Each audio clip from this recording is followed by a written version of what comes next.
మూడింటిని కనుక విభజిస్తే చాలా ఉంది. దేశము ఆకాశం, వాయు, అగ్ని, నీరు, భూమి.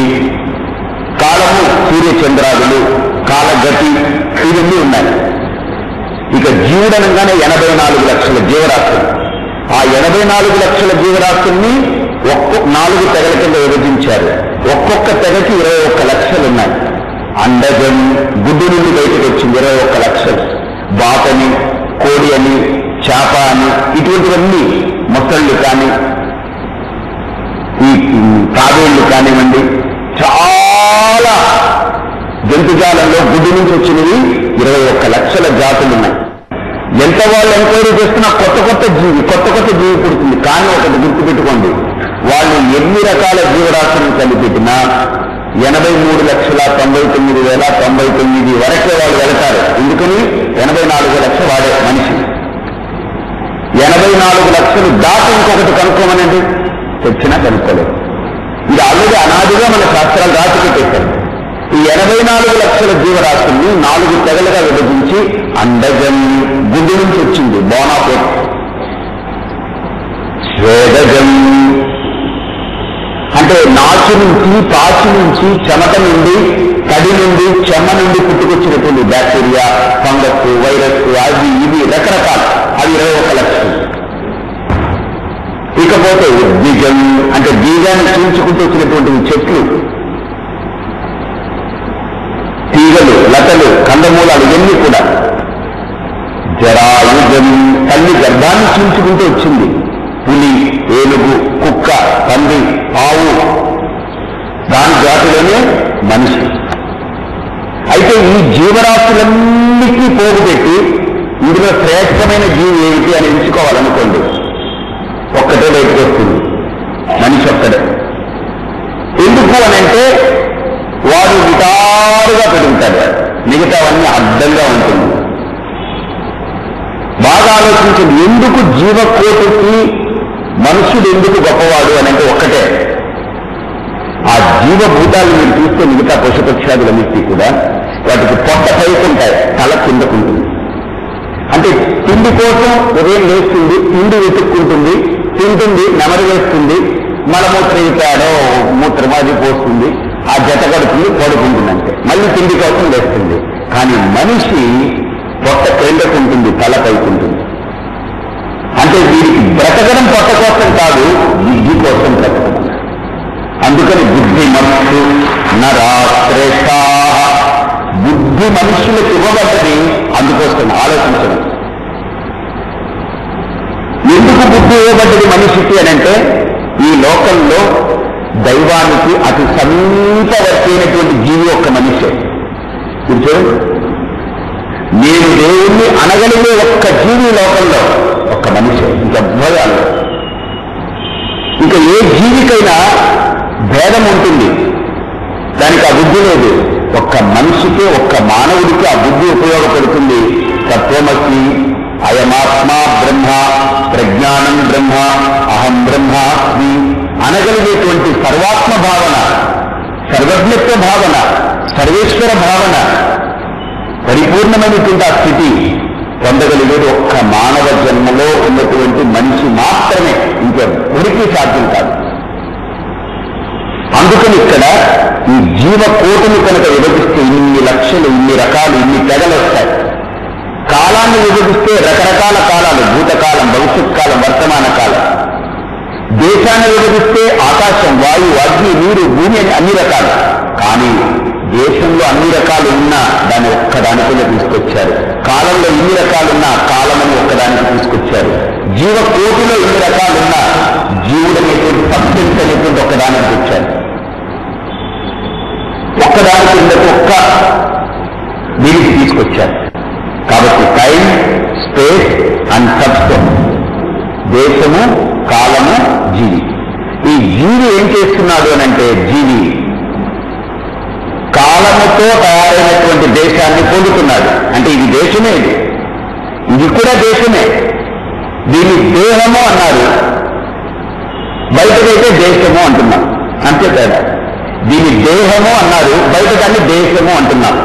ఎందుకు దేహము అన్నారని అంటే దీనికి మంచి నిర్వచనం ఇచ్చారు. దహన యోగ్యత్వాత్ దేహ తినడానికి మాత్రం పనికొస్తుంది, ఇంక దేనికి పనికిరాదు.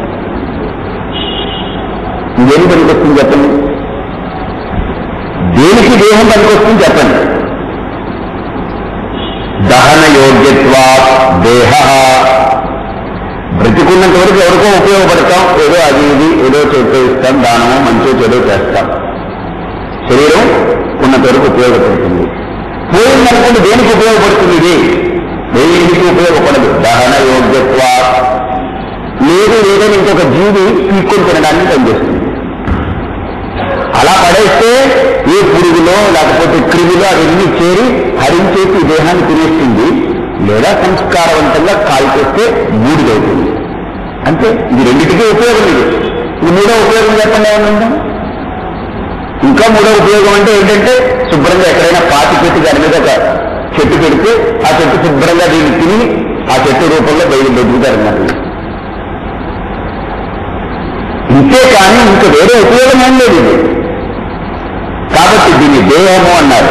దీన్ని వాడు వాడుకుంటారు. ఈ దేహము ఒక కాలంలో తయారైంది, ఇంకో కాలంలో పడిపోతుంది. ఈ దేహం ఎలాగైతే ఒక కాలగర్భంలో తయారై కాలగర్భంలో కలిసిపోతుందో, ఈ దేశం కూడా అంటే బయట కనిపించే ప్రకృతి కూడా ఒక కాలంలో పుట్టింది, ఇంకో కాలంలో నశిస్తుంది. అందుకనే కాలో జగద్భక్షక. కాలం దేహాన్ని తింటుంది, కాలం దేశాన్ని తింటుంది. కాబట్టి దానికి ప్రకృతికి లయం ఉంటుంది, దీనికి లయం ఉంటుంది. దానికి ప్రళయం ఉంటుంది, దీనికి ప్రళయం ఉంటుంది. దీని మరణాన్ని ప్రళయం అంటారు, దానికి సమస్తము పూర్తిగా నాశనమైపోతే ప్రళయం అంటారు. ఇది కనబడకుండా పోతుంది ఒకరోజు, అది కనబడకుండా పోతుంది. కానీ దేశము కాలము ఇవి రెండూ కూడా ఎవరు ఉపయోగించుకుంటున్నారు? నేను అనే జీవుడు. వాడెవరు? ఇత్యాభాతి చరాచరాత్మకమిదం యస్యైవ మూర్త్యస్తకం. ఇది ఆభాతి చరాచరాత్మకమిదం. మీరు బాగా కళ్ళు మూసుకుని ఒక్కసారి ఆలోచిస్తే మీ శరీరమే ఇదే ప్రకృతి. నేను ఎప్పుడూ చెప్తుంటాను, ఇంతకంటే గొప్ప ప్రయోగశాల ఏదీ లేదు. ఇంతకంటే గొప్ప ప్రయోగశాల అంటే ల్యాబ్. ఇంతకంటే పెద్ద ల్యాబ్ ఏదీ లేదు. ఇది పెద్ద ప్రయోగశాల.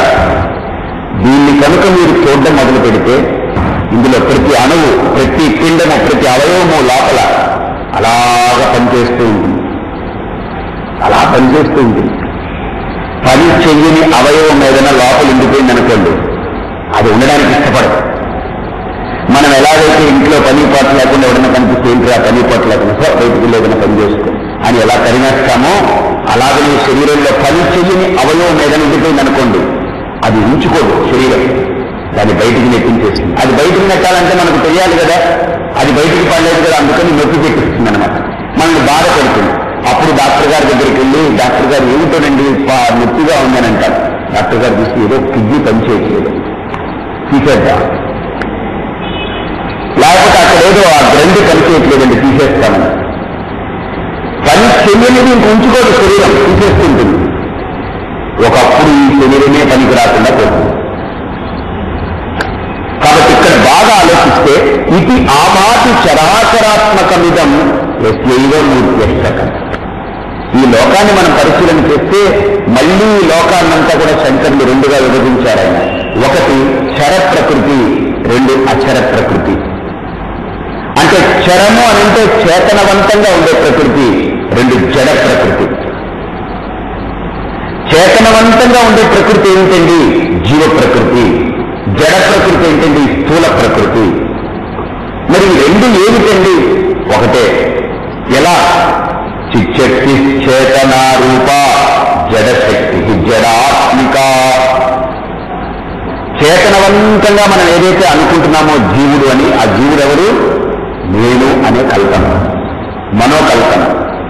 జడంగా కనిపించే ప్రకృతి అదేమిటి? ఈశ్వర కల్పన. రెండు కల్పనలే, రెండు కల్పనలే. ఈ జడ ప్రకృతి ఈశ్వర కల్పన, చేతనవంతంగా కనిపించే నేను అనేవాడెవరు? నా కల్పన. వాడు కల్పించుకున్న తర్వాత ఈ మనోవికల్పంతో ఈ ప్రకృతి అలాగా నడుస్తూ ఉంది. ఇది పడిపోతుంది. నాణ్యకించన విద్యతే విదృశతాం యస్మాత్ పరస్మాత్ విభో. ఏ స్థితిలో అయితే ఈ జడ ప్రకృతి పడిపోయి, చేతన ప్రకృతి పడిపోయి, చరాచర స్థావర జంగమాత్మకమైనటువంటి ప్రకృతి అంతా పడిపోయి తాను తానే ప్రకాశిస్తుందో తస్మై శ్రీ గురుమూర్తయే నమయిదం శ్రీ దక్షిణామూర్తయే. అందుకనే ఇక్కడ రుద్రంలో కూడా ఒక అద్భుతమైనటువంటి మంత్రం చెప్తారు. విశ్వం భూతం భువనం చిత్రం బహుదా జాతం జాయమానం చయత్ సర్వోకేశ రుద్రస్తస్మై రుద్రాయ నమో అస్తు. అలాగనే వేదంలో మరో మంత్రం ఉంటుంది. ఏంటంటే యస్మాత్ పరం నా పరమస్తి కించిద్యస్మాన్నానీయో నజ్యాయోస్తి కచ్చిత్ వృక్ష ఇవ స్తబ్దో దివితి కస్తే కస్తే నేదం పూర్ణం పురుషేణ సర్వం. మంత్రం అంటుంది యస్మాత్ పరం నా పరమస్తి కించిత్ యస్మాన్నానీయో నజ్యాయోస్తి కచ్చిత్. తనకంటే అన్యమైనది ఇంకొకటి ఏదీ లేదు. తనకంటే అన్యమైనటువంటిది ఇంకొక పదార్థం అంటూ ఉంటే, దానికి ఉనికి ఉంటే భేదం వచ్చేస్తుంది. మళ్ళీ పరమాత్మ సర్వాంతర్యామి సర్వవ్యాపకుడు అని మనం చెప్పలేము. అంతటా తానై ఉండి ప్రకాశించేటువంటిది ఆ చైతన్యం. కాబట్టి ఆ పరమాత్మ కంటే అన్యమైనది రెండవది లేదు. ఒకవేళ ఉంటే నేను అనేటువంటి వాడు పుడతాడు. వాడెవడు? కల్పన. ఆ కల్పన కూడా ఎందుకు జరుగుతుంది? మనోబుద్ధులు ఉన్నాయి కనుక ఆ కల్పన జరుగుతుంది. ఇప్పుడు నేనున్నాను, నా ప్రతిబింబం ఎదురుగుండా లేదు. అదే మీరు ఎదురుగుండా అర్థం తెచ్చి పెట్టారనుకోండి, ఏమవుతుంది? నా ప్రతిబింబం వస్తుంది. అయితే స్వామీజీ అద్దాన్ని పగలగొట్టేద్దామంటారా? నా ప్రతిబింబం లేకుండా ఉండడానికి అద్దాన్ని మీరు పగలగొట్టాలి. మరి అద్దం ఉంటే ప్రతిబింబం వస్తుంది కదండి, రానివ్వండి. ప్రతిబింబం వస్తే మళ్ళీ బంధం ఏమో కదండి. ఏం బంధం? ప్రతిబింబానికి ఏం బంధం ఉందండి? మీకు ఆకలి ఉందనుకోండి, అన్నం పట్టుకుంటే అద్దంలో కనిపించి నా ముఖం నోట్లో పెడతారా? నాకు తలనొప్పి అన్నాను అనుకోండి, పాప ఎవరో పట్టుకొచ్చారు. ఏంటి? జండు బాంబు పట్టుకొచ్చారు, మిక్స్ పట్టుకొచ్చి స్వామి మీకు ఎందుకు చూడండి, ఇప్పుడు నేను మసాజ్ చేస్తాను, 2 నిమిషాల్లో మీకు పోతుంది చూడండి తలనొప్పని. అక్కడ అద్దం ఎదురుగుండా వెళ్ళి నా ముఖం కనిపిస్తుంటే అంటే నన్ను ముట్టుకోకూడదు కదా, అందుకని అక్కడికి వెళ్ళి జండు బాంబు పెట్టి రుద్దుతున్నారనమాట ప్రతిబింబాన్ని. నాకు తగ్గుతుంది చెప్పండి. ఒకవేళ మీరు రుద్దితే మటుకు ఆ ప్రతిబింబానికి ఏమైనా స్పర్శ ఉంటుందే? మీరు ముట్టుకునేది అర్థమే కానీ నన్ను కాదు. అది నా నీడ మాత్రమే, నా ఛాయ. అలాగని ఇక్కడ నేను అనేటువంటి వాడు లేచిన వాడు ఛాయ మాత్రమే. ఎందుకు? మాయ ఉంది కనుక ఛాయ ఉంది. మాయా ఇస్ నథింగ్ బట్ ఛాయ. కాబట్టి ఇక్కడ అందుకనే శంకర్లు అంటున్నారు, తనకంటే అన్నమే ప్రకాశించేటువంటిది ఏ ఒక్కటి ఇక్కడ లేదు, తానే ప్రకాశిస్తుంది. అందుకని ఇక్కడ soul is not a matter, that is the matter. Soul అంటే ఎవరైతే జీవుడు నేను నేను నేను నేను అంటున్నాడో వాడు పదార్థం కాదు, వాడి జడం కాదు. పోనీ వాడు ఏమైనా స్వరూపం అంటే అది కాదు. వాడెవడు? మధ్యలో పుట్టాడు, మధ్యలో పుట్టాడు, మధ్యలో కలబడ్డాడు, మధ్యలో పుట్టాడు. బట్ ఆ సోల్ ఎవరండి? ఆ జీవుడు ఎవరైతే ఉన్నాడో, ఎవడైతే ఇప్పుడు మేలుకుని వింటున్నాడో, ఈ శాస్త్ర చింతన చేస్తున్నాడో, ఈ శాస్త్ర చింతన చేసి వాడు చూడండి ఎంత గొప్పగా ఉంటుందో. శాస్త్ర చింతన చేసి ఆ శాస్త్ర తత్వాన్ని, అది బోధించినటువంటి స్థితిని వాడు గుర్తించడం మొదలు పెట్టేటప్పుడు వాడు ఎన్ని ఉపాధులు పొందినా, ఎన్ని స్థూల సూక్ష్మ కారణ శరీరాలు ఎక్కి దిగినా, జాగ్రత్త స్వప్న సుషుప్తి అవస్థలు దిగుతున్నా వాడికి ఎరుక కలగడం మొదలు పెడుతుంది. ఓహో నేను ఇది కాను, నా స్వరూపం అది, ఇది కాను అని వాడికే ఎరుక పరుస్తున్నా. వాడు పడిపోతాడు మళ్ళీ నిద్రలో, కానీ తానే ప్రకాశిస్తుంది. వాడు పడిపోయాడు కనుక నేను ఇక్కడ గురువు కూడా పడిపోతున్నాడు, ఈ శాస్త్రం కూడా పడిపోతుంది. వాడు మళ్ళీ లేవగానే ఎవరు? దక్షిణామూర్తి స్వామీజీ వస్తారు, వెళ్ళాలి. వాడు పడిపోతే స్వామీజీ లేదు, దక్షిణామూర్తి లేదు, సాధన లేదు, ఆధ్యాత్మికత. ఎవడు లేస్తే సాధన ఆధ్యాత్మికత అవి ఇవి అనుకుంటూ ఆలోచిస్తాడో, ఎవడు పడిపోతే ఈ సాధన లేదు, ఏమీ లేదు, అన్నీ పడిపోతున్నాయో వాడికి ఈ సాధన నిజమైన నా స్వరూపానికి కాదు, నా స్వరూపానికి ఎందుకు శాసనం, దానికి ఆధ్యాత్మికత ఎందుకు? ఆ స్థితిలో తానే ప్రకాశించేటువంటి ఆ స్వరూపానికి ఈ దక్షిణామూర్తికి రావచ్చు. ఎందుకని తానే దక్షిణామూర్తిగా ప్రకాశిస్తుంది. అందుకని ఇక్కడ అంటారు, కథం ఏవం విధామాయా నివర్తేతే పృచ్ఛత ఈశ్వరోపాసనారూప తదుపాయ ప్రకీర్త్యతే. ఏమండి, నేను అనేటువంటిది లేచిన ఆ నేను లేచి ఈ డిస్టర్బెన్స్ అంతా కల్పించుకోకుండా ఉండాలి అని అంటే ఏమిటి? అందుకని ఇక్కడ వేదాంత శాస్త్రం రెండు కోణాలతో మాట్లాడుతున్నది, మనం మర్చిపోకూడదు. జీవన్ముక్తి అంటే ఏం తెలుసా? విదేహముక్తి అంటారు. ఈ వేదాంత శాస్త్రం ఈ పదాలు పక్కన పెట్టేసి రెండు కోణాలతో వేదాంత శాస్త్రం మాట్లాడుతుంది. ఒకటి వాస్తవ స్థితిని కలిగిస్తుంది, రెండు ఆ స్థితి కలిగినటువంటి వ్యక్తి బ్రతికుండేంత వరకు ఏ ఇబ్బంది లేకుండా మనస్సు నిష్కల్మషంగా ఉండేందుకు ప్రయత్నం చేస్తుంది. ఆ వాస్తవ స్థితి కలిగిన తర్వాత మనం నిలబెట్టుకోలేకపోతే ఈ మనస్సు కల్మషాలతో కొట్టుకుపోతూ ఉంటుంది. ఇక వీరికి అజ్ఞానికి తేడా లేదు. వాస్తవ స్థితిని విన్నాడు, వాస్తవ స్థితిని అనుభూతి పొందాడు, ఆ క్షణకాలం వాడిలో ఆ స్ఫూర్తి కలిగింది. కానీ దాన్ని ధారణ చేసుకోలేకపోతే ఫలితం లేదు. ఇప్పుడు స్త్రీ యొక్క గర్భంలోకి ధాతు వెళ్ళింది, ఆ గర్భము ఆ ధాతుని నిలుపుకోలేకపోతే శిశువు పుట్టదు. లోపలికి వెళ్ళింది, ఊడిపోతూ ఉందనుకోండి, జారిపోతూ ఉందనుకోండి, శిశువు పుట్టదు. శిశువు పుట్టాలి, అక్కడ శిశువు ఎదగాలి అని అంటే ఆ గర్భంలో ప్రవేశించినటువంటి ధాతు, ఆ క్రిమి ధాతువు గర్భంలో ధారణ అవ్వాలి. ఆ ధారణ జరిగితేనే దాన్ని గర్భాధారణ అంటారు. అది నిలబడితేనే శిశువు ఉత్పత్తి అవుతుంది. అలాగనే ఇక్కడ గురువు బోధించినటువంటి ఈ తత్వం ఏదైతే ఉందో ఇది మన బుద్ధి అనే గర్భంలో ఈ తత్వం అనే ధాతు ప్రవేశించి నిలబడితే బ్రహ్మ పదార్థం, జారిపోతే లేదు. నిలబడితే బ్రహ్మ, జారిపోతే జీవుడు. ధారణ ఉండాలి అక్కడ. ఆ గర్భంలో ఆ క్రిమిని ధరిస్తే శిశువు బయటకు వస్తుంది, చక్కగా అందంగా ఆ తల్లిని చూసుకుంటుంది. ఆ తల్లి ఇంకా దాంతో మమేకమైతే ఇంకా లోకమే మర్చిపోతుంది, ఇంకా దాంతో మమేకమైపోతుంది. అలాగనే లోపల ఆ బుద్ధిలో గురువు బోధించినటువంటి తత్వబోధ, ఈ ఆత్మబోధ, ఆ ఎరుక అది ఒక్కసారి స్ఫురించి అందులో స్థితి పొందితే దాన్ని ధారణ చేస్తే వీడికి ఇంకా లోకమక్కర్లు, దాంతో మమేకమై ఉంటాడు. అది నిలబడకపోవడం వలనే ఈ సమస్య. అది ధరిస్తే, అది ధారణ అయితే జీవన్ముక్తి.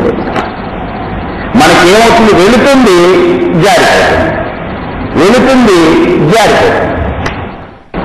ఇంకా ఫలం ఎక్కడ ఉంటుంది? వస్తుంది? చెప్పండి, ఆలోచించండి. ధారణ జరగాలి. ఆ ధారణ జరగాలి అని అంటే ఇక్కడ ఇదే చూడండి, పంచభూతాత్మకమైన ఈ ప్రకృతి కాలం చేత నడపబడుతుంది. వీటన్నిటినీ నేను అనే జీవుడు ఉత్పత్తి చేసి వికల్పాలు చేసి అనుభూతి పొందుతున్నాడు. మళ్ళీ రాత్రి అయితే పడిపోతున్నాడు. రాత్రి ఆగమే ప్రళీయంటే, రాత్రి అయ్యేటప్పటికి ఇవన్నీ పడిపోతున్నాయి. మళ్ళీ ఉదయం అవ్వగానే వీడు లేవగానే అన్ని లేస్తున్నాయి. ఇప్పుడు మనం ఏం చేస్తున్నామనంటే మనం ఏ స్థాయిలో ఉండి దేవుణ్ణి ఆరాధిస్తున్నాం. మనం పడుకుంటున్నాం, మనం లేస్తున్నాం అంటే నేను పడుకుంటున్నాడు, నేను లేస్తున్నాడు. వీడు రాత్రి పడుకున్నప్పుడు అన్ని మర్చిపోయాడు. ఇల్లు, ఒళ్ళు, పళ్ళు, ఇల్లు మొత్తం అన్ని పోయాయి. ఉదయం లేవగానే స్నానం సమూహం టైం అయిపోయిందని పరుగులు స్నానం చేసి వెంటనే బొట్టు పెట్టుకొని ఉత్తిష్ట గోవింద ఉత్తిష్ట గరుడ అయ్యో ఈరోజు ఉదయం లేపడం నారాయణ లేట్ అయిపోయింది, ఆయన పడుకుని పోయాడు. అయ్యో ఉత్తిష్ట గోవింద ఉత్తిష్ట గరుడ ఉత్తిష్ట కమలా కాంత త్రైలోక్యం మంగళం కురు. ఆయన్ని పొడి చేసి లేపుతున్నాను, లేదు నాకు టైం అయిపోయింది, దాన్ని తప్పైపోయింది, లేదు అంటున్నాను. మనం ఒకవేళ లేవడం ఆటమరిచిపోయి 5 గంటలకు రోజు లేచేవాడు కనుక 6:30కు లేచాడనుకోండి, ఆ రోజు విష్ణు ఇంకా పడుకుంటా సరే వాడు పడుకున్నాడు శుభ్రం, నన్ను లేపడు ఇంకా అని వాడు పడుకుంటాడా? చెప్పండి. సరే ఇంకోటి కూడా ఆలోచించండి. ఇప్పుడు ఒకరింట్లో 4 గంటలకు లేచి సుప్రభాతం పాడాడు, ఆ పక్క వీధిలో చివరిని ఇంకొకళ్ళు ఏంటి కొద్దిగా 5 గంటలకు లేచారు, వాళ్ళు సుప్రభాతం పాడారు. ఇంకొక ఇంట్లో ఏంటి పాపం, ఇంట్లో వాళ్ళకి మెలకు రాలేదు, ఏడో ఎంత అయింది అప్పుడు పాపం లేచారు, స్నానం చేసి మెల్లగా సుప్రభాతం పాడుకుంటున్నారు. ఇంకొకరి ఇంట్లో ఆవిడకి పాపం శవం లేదు, పని విపరీతమైన పని అంతా చేసుకుని అప్పుడు స్నానం చేసి గంట కొట్టుకుంటూ ఒప్పిస్తో ఉదయం 10 గంటలకు కొట్టింది ఆవిడ. ఇప్పుడు మహావిష్ణువు ఎంతమంది లేపితే ఎన్నిసార్లు లేవాలి, ఎన్నిసార్లు పడుకోవాలి? మీరు ఆలోచించండి. ఇప్పుడు మనం ఏ స్థాయిలో ఉన్నాం ఆలోచించండి. ఒకే ఇంటిలో ఒక టైంకి లేపట్లేదు, 5 గంటలకు ఒకళ్ళు లేప, 5:30కు ఒకళ్ళు లేప, 6 గంటలకు ఒకళ్ళు లేప. అంటే ఎవడు లేస్తే అక్కడ విష్ణువు లేచాడు, గుర్తుపెట్టుకోండి. అది ఆ నేను లేచాడంటే అక్కడ విష్ణువు లేచాడు, వాడు పడుకున్నాడంటే విష్ణువు పడుకున్నాడు. మనం లేచి వాడు లేచే ప్రయత్నం చేస్తున్నాం, కానీ మనం లేచామంటేనే విశ్వం విష్ణు అయిపోయింది ఉపదేశం. ఆయన దేవుణ్ణి లేపగ్రహ, వాడు పడుకోలేదు, వాడు నిద్రపోడు, వాడు మేలుకోవాల్సిన అవసరం ఉంది. ఎవరు లేవాలి? పడుకున్నవాడు. ఒకవేళ ఇలాగనే ఆలోచిద్దాం, భక్తిగానే ఆలోచిద్దాం. ఒకవేళ దేవుడే అలిసిపోయి పడుకున్నాడు అనుకోండి, మన పరిస్థితి చెప్పండి. ఊహించుకుంటాం సార్, ఒక్కసారి ఆలోచించండి. మరి ఏంటి వాడిని లేపడం అనే ప్రక్రియ ఏమిటి అంటే, మన పూర్వీకులు ఏంటంటే ఆ భక్తికి ఒక భావన, ఒక పవిత్రమైన భావన. ఆ భక్తితో ఉన్నప్పుడు ఆ భక్తుడు ఆ భగవంతుని అలా చూస్తాడు. అలాగనే రాత్రి అవగానే అంత పూజ గీజ అయిపోతుంది. రాత్రి పూట చాలా మంది ఇళ్లలో నేను చూస్తాను, చిన్న ఉయ్యాలు ఉంటుంది, అందులో కృష్ణుని పట్టుకొచ్చి అక్కడ పడుకోబెట్టి ఆయన మీద దుప్పటి కట్టు. ఒకటి ఇంట్లో నేను చూశానండి, ఎంత భక్తో, ఎంత భక్తో, పిచ్చి భక్తి, ఎంత ప్రేమ. కన్న కొడుకుని చూసుకున్నట్టు చూసుకుంటాడు కృష్ణుని. ఆయన రాత్రి అవగానే ఆ కృష్ణుని తీసుకొచ్చి ఆ విగ్రహాన్ని ఉయ్యాల్లో పడుకోబెట్టి దానికి దుప్పటి కప్పుతాడు. చూడండి, దుప్పటి కట్టి చిన్న బుడ్డిలో నీళ్లు పెడతాడు పక్కన. ఈ రాత్రి ఆయనకు నీళ్లు కట్టి పెట్టి తాగాలి. చిన్న బుడ్డిలో పాలు పెట్టాడు, చిన్న ప్లేట్లో కిస్మిస్, ఖర్జూర పళ్ళు అవి అన్ని కట్ చేసి పెట్టారు. అంటే మనం ఎలాగైతే రాత్రి అన్ని సవరించుకుని పడుకుంటామో కన్నయ్య కూడా అలా పెట్టారు. పెట్టి ఫ్యాన్ చిన్నది ఉంది, టేబుల్ ఫ్యాన్ ఇంకొక చిన్నదనమాట, అది పెట్టేసి అది కూడా మీడియంగా అది చూసి అక్కడ చేయబెట్టి తగులుతుందో లేదా అన్న చూసి దుప్పటి కట్టి పడుకోబెట్టి ఒక పాట పాడుతున్నాడు. జో అచ్యుతానంద జో జో ముకుంద. ఇది ఊపుతున్నాడు, అలా పడుకోబెడుతున్నాడు. ఈలోగా ఎవరో వచ్చారు, స్వామి పడుకున్నాడు. నాకు ఇవన్నీ చూస్తే నిజంగా అతను ఎంత ఏ నిష్కల్మషమైన భక్తి కదండి. వాడికి అది విగ్రహం అనిపించట్లేదు, పరమాత్ముడే. ఎంత ఇంతకి తెలుసండి, ఇంత కృష్ణుడు. నేను ఉదయం వెళ్ళి మీరు ఏం చేస్తున్నాడని చెప్పి చూశాను. ఆ కృష్ణుడిని ఇలా దుప్పటి తీసి ఇలా చేతితో పట్టుకుని అక్కడ పెట్టారు. నేను అక్కడ కూర్చుని సంధ్యావందనానికి కూర్చున్నాను. కూర్చుని ఆయన స్వామి ఆ కృష్ణుని ఇలా ఇవ్వరా అని అడిగాడు. వెనకాల ఉన్నారు పాపం, నేను అడ్డుగా ఉన్నాను. నేనేం చేశాను, ఒక చేతితో ఇలా కాలు పట్టుకుని చూశాను. అలా బాగుతారు ఒక చేత్తో. అది బాగుపోతే వీడి భక్తి ఎంత స్థాయిలో ఉంటుందండి. ఏదో విగ్రహం వీడేదో పెట్టుకుని దీనికి దుప్పటి కట్టి ఫ్యాన్ పెట్టి ఈయన పడుకుంటాడా వేస్తాడా ఏమిటి మనం విమర్శిస్తాం. మనం దాన్ని ఏమిటో వీడు బుద్ధిలేని వాడు అనుకుంటాం. కానీ వాడి స్థాయిలోకి వెళ్ళి ఆలోచిస్తే అది ఒక విలువ ఉంది. ఆ భావానికి, ఆ భావుకతకు విలువ ఉంది. స్ఫటికలింగాన్ని పెట్టి అభిషేకం చేస్తున్నాం, పత్రి వేస్తున్నాం, పూలు పెడుతున్నాం, నివేదన పెడుతున్నాం, ప్రాణాయ స్వాహ అపానాయ స్వాహ అని. ఒక ముక్క నేను చూడలేదు ఇంతవరకు. ఆ భావుకతకు విలువ ఉంది. స్ఫటికలింగాన్ని పెట్టి అభిషేకం చేస్తున్నాం, పత్రి వేస్తున్నాం, పూలు పెడుతున్నాం, నివేదన పెడుతున్నాం, ప్రాణాయ స్వాహ అపానాయ స్వాహ అని. ఒక ముక్క నేను చూడలేదు ఇంతవరకు. ఎన్ని చేస్తున్నాం? ఎందుకు? మన భావన మనల్ని సంతృప్తి పరుచుకోవడం కోసం. ఇప్పుడు ఎవరో ఇంటికి గెస్ట్ వచ్చారు, మీరేం చేశారు? 3 కూరలు, పప్పు, అది పచ్చడి, తర్వాత పూతరేసి, తర్వాత అది ఇది పోకుండా అది తయారు చేసి సాంబారు, పెరుగు, మంచి గడ్డ దాయిలో కాచిన పెరుగు అనమాట, ఎర్రగా పాలు కాచి పేరు పెట్టారు.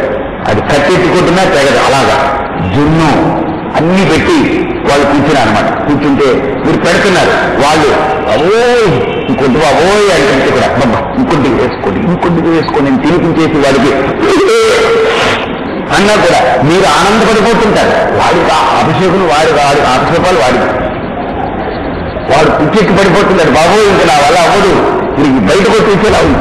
ఏం కాదండి, మీకెందుకు మీకేం కాదండి, నాకు అవుతుంది. ఇక్కడ నాకు డెలివరీ అయిపోయేంత పరిస్థితి అయిపోతుంది. మీకేం కాదు, మీకేం తింటే కదా మీకు అవుతుంది. నాకు పెట్టి కూడుతున్నారు ఇక్కడ. కానీ చూడండి, వీడు ఎన్ని ఇబ్బందులు పడ్డాయి ఏదైనా వాళ్ళకి అనవసరం. వాళ్ళకి కడుపు నిండాలి, వాళ్ళ కడుపు నిండాలి, వాళ్ళకి మనస్సు నిండాలి. ఆ మనస్సు నిండుగా ఉన్నప్పుడు వాళ్ళు చూడండి ఎలా ఉంటుందో వాళ్ళకి భావన. అంతే, అదొక భావన, ప్రేమ, అదొక భావన, ఆప్యాయత. ఆ భావాలకి శాస్త్రం కానీ లేకపోతే గురువు కానీ ఏం కనపడవు. గురువు, శాస్త్రము, పద్ధతి, ఆ భక్తి వచ్చేస్తే ఇంకేం కనపడదు. అందుకనే శబరి కూడా ఏం చేసింది, ఎంగిలి పళ్ళు పెట్టింది రాముడు. మీరు దక్కండి భావన. శబరికి రాముడు దేవుడు మనం ఆలోచించినట్టు ఆలోచించట్లేదు. ఆవిడ వెళ్ళిపోయింది, ఆవిడ భావనలో ఆవిడ ఎదిగిపోయింది. అందుకని రాముడు కూడా చేతులు పెట్టుకుని శబరి పెడుతుంటే చచ్చినట్టు ఎంగిలి పళ్ళు తిన్నాడన్న. ఎందుకు తిన్నాడైనా? అది కౌశల్య పెట్టదు, సుమిత్ర పెట్టదు, సీత పెట్టదు, లక్ష్మణుడు పెట్టాడు, హనుమంతుడు పెట్టాడు, ఎవరు పెట్టరు. ఒక శబరి పెట్టింది. ఎందుకు? భావన. అందుకని రమణ మహర్షి అంటారు, భావన బల భక్తి ఉత్తమ. బలీయమైన భావన అండి. ఆ భావన ముందు ఏమీ ఉండదు. ఆ భక్తిలో, ఆ స్థితిలో వెళ్ళిపోతే ఇంకేం పట్టవు. దేవుణ్ణి కూడా పట్టించుకోరు వాళ్ళు. వాళ్ళకి దేవుడు కూడా పక్కనే, వాళ్ళ భావనే దైవం. అంతే, అది భక్తి. దేవుడు కూడా వాళ్ళ ముందు తల దించుకొని నిలబడాలంటే వాళ్ళ భావన ముందు. అది భక్తి అంటే, అది పరమ భక్తి. దానికి వేదవ్యాస మహర్షి చాలా అద్భుతమైనటువంటి ఉపమానం ఇస్తారు. ఒక స్త్రీ కన్న తండ్రిని చూసినా మానంతో బట్ట కప్పుకుంటుంది, కొడుకును చూసినా మానంతో బట్ట కప్పుకుంటుంది, ఎవరిని చూసినా, తల్లిని చూసినా బట్ట కప్పుకుంటుంది. కానీ ఒక భర్త వస్తే అన్నిటినీ విడిచిపెట్టేస్తుంది. కారణం, ఆ భర్తని అంత పరాకాష్ఠగా భావిస్తుంది కనుక. అలాగనే ఒక భక్తుడు కూడా ఈ లోకంలో దేన్ని లెక్క చేయడు. దేవుడు కూడా వాడికి సెకండరీ. వాడి భావన, వాడు దేన్నైతే దైవం అనుకుని ఏ భావనతో అయితే వాడు అక్కడ స్థితి పొందాడో అక్కడ హుక్ అయ్యాడు. ఇంకా అదే పరాకాష్ఠ వాడికి. ఆ పరాకాష్ఠలో వాడు, దేవుడు రెండు భావాలు ఉండవు, ఇంకా అన్ని కలిసిపోయి ఉంటాయి. అందుకనే మీరాబాయి ఏం చేసింది, మేరేతో గిరిధర గోపాల దూసురానపోయి. ఆ రాజు ఏం చేశాడంటే, ఈయన ఎలాగైనా చంపాలని విషయం కలిపాడు పాయసంలో. ఆవిడ దగ్గర పెడితే ఆవిడ తాగేసింది పాయసం. కృష్ణుడు కదా, ఆవిడ ఎంత వ్యాపించిపోయింది, శరీరం అంతా కృష్ణుని ఆవాహన చేసుకుంది. ఆవిడ కూర్చుంది, ఆవిడ కృష్ణుని ఆవాహన చేసి కూర్చుంది. ఈవిడ పాయసం తాగేస్తుంది, అందులో పాయసం ఉంది. ఈవిడ పాయసం తాగుతుంది, ఆయన ఉన్నాడుగా, మరి తప్పదుగా, ఆయన ఆ పాయసం తాగుతున్నాడు. ఈవిడ పాయసం తాగింది, ఆయన పాయసం తాగాడు. ఈవిడకేం కాలేదు. ఆయన ఆ పాయసం తాగి బ్లూ బాయ్ అయిపోయాడు. ఆయన నీల మేఘస్తం అయిపోయాడు. పాయసం అంతా ఆయనకి ఎక్కింది, పాయసం అంతా ఈవిడికెళ్ళింది. భక్తి అది జరుగుతుందా జరగదా ఇవన్నీ పక్కన పెట్టేయండి. ఆ పరాకాష్ఠలో నేను, దేవుడు, జీవుడు ఈ భావాలు ఉండవండి. ఇంకా పడిపోతుందంట. అది భక్తి అంటే. ఆ భక్తిలో ఆ జీవుడు ఉద్ధరింపబడి నిజస్వరూప స్థితికి వెళ్ళాలి. అప్పుడు భక్తి పరాకాష్ఠకు చేరుతున్నట్టు. భక్తి యొక్క పర్యవసాన స్థితి. భక్తి ఎక్కడ పరిణమించాలి? జ్ఞానంలో పరిణమించాలి. పర్యవసానం, దాని యొక్క భక్తి యొక్క పర్యవసానం ఎక్కడ? జ్ఞానంలో. ఆ భక్తుడు కాస్త జ్ఞానిగా పరివర్తన పొందితే అది పరాకాష్ఠ. అందుకనే రమణ మహర్షి గిరి ప్రదక్షిణ చేసేవారు. అరుణాచలేశ్వరుడి దగ్గరికి వెళ్ళేవాడు. ఆయన శివుని చూస్తే చేతులు పెట్టి దండం పెట్టేవారు, భస్మధారణ చేసుకునేవారు. కారణం, ఆయన జ్ఞానే అయినా భక్తుడిగా పూర్వరంగం ఆ భక్తుడు ఉన్నాడు, అక్కడ చచ్చిపోలేదు అక్కడ.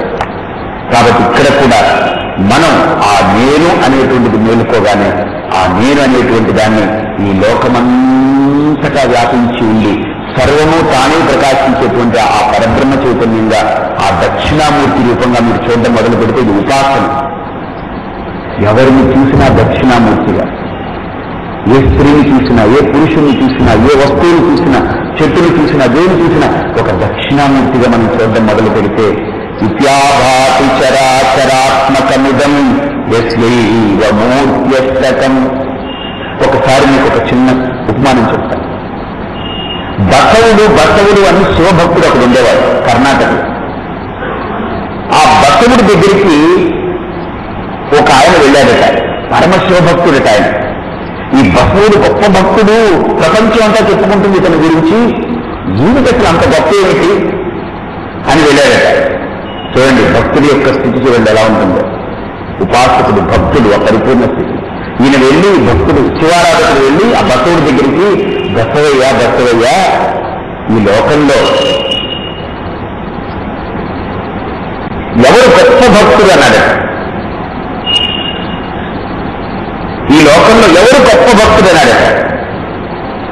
నేనే అన్నాడట. వీడికి వెంటనే షాక్. ఇంత అహంకారం ఏంటి? భక్తుడంటే ఎంతో వినయంతో ఉండాలి కదా, ఎంతో వినమ్రతతో ఉండాలి కదా, నేనే అంటారేంటినా అని మళ్ళీ ఏదో అనుమానం వచ్చి బసవయ్య చెప్పయ్యా ఇంకెవ్వరు లేరా భక్తులు అంటే, ఈ లోకంలో ఎవరో భక్తులు లేరు, నేను ఒక్కనే భక్తులు అన్నాడు. పాపం వచ్చేసింది వీడికి. మేమంతా భక్తులం కావాలన్నారట. కాదు అన్నారట. మరి ఎవరు అన్నారట. నా శివుడే లేరు అన్నారట. నాకు ఈ లోకంలో భక్తులు కనబడట్లేదు, శివుడే కనిపిస్తున్నాడు, నేనొక్కనే భక్తుడిని, అందరూ శివులే, నేనొక్కనే భక్తుని అన్నాడట. అది భక్తుడి యొక్క పరాకాష్ఠ.